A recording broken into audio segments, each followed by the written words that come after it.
A man kills an ostrich, a teacher sleeps with her student, and a high schooler publicly declares his sexual orientation. Find out more on this week's What Were They Thinking? A Chinese man known as Li recently jumped into the ostrich habitat at a zoo in Shaoguan City, bit an ostrich to death, and attempted suicide by slashing his wrists.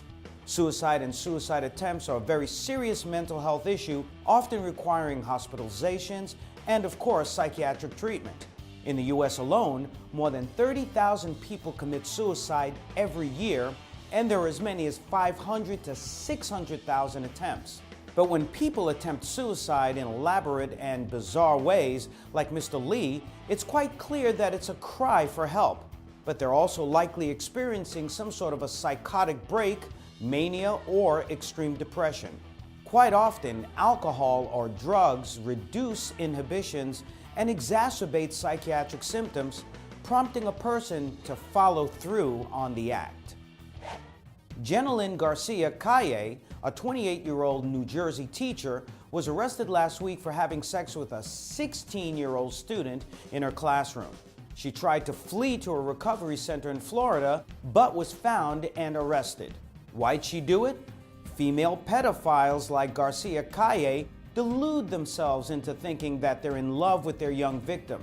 They justify their actions because they have an arrested emotional development, perhaps due to some childhood trauma.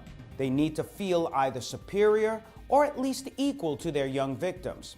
Finally, there may also be a personality disorder and/or a substance abuse problem that may be fueling the sexual predator behavior. That could be why Garcia Calle fled to the rehab center. As for her victim, yes, I know some of you may be thinking that he enjoyed their sexual romps in the classroom, but the reality is that the incidents will hinder his sexual and emotional development. He certainly will need treatment too. 18-year-old Jacob Rudolph pulled a Jodie Foster last week when he came out to an auditorium full of his peers and his parents at an award ceremony at his New Jersey high school.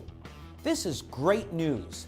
Though we've come far as a society with regard to our opinions and views on homosexuality, we still have a lot of work to do in helping our children come out in a supportive and safe way. After all, LGBT youth have 3 times the suicide rate as compared to heterosexual youth. By coming out so publicly, Jacob endeavored to help inspire those who don't yet have the courage to declare their sexual identity. He was saying, "This is who I am, love me or leave me." And guess what? His bravery paid off. He no longer needs to hide or pretend. He's now free to be the person who he truly wants to be, and he hopefully achieved his goal of helping those who are holding back their true self. Congratulations, Jacob.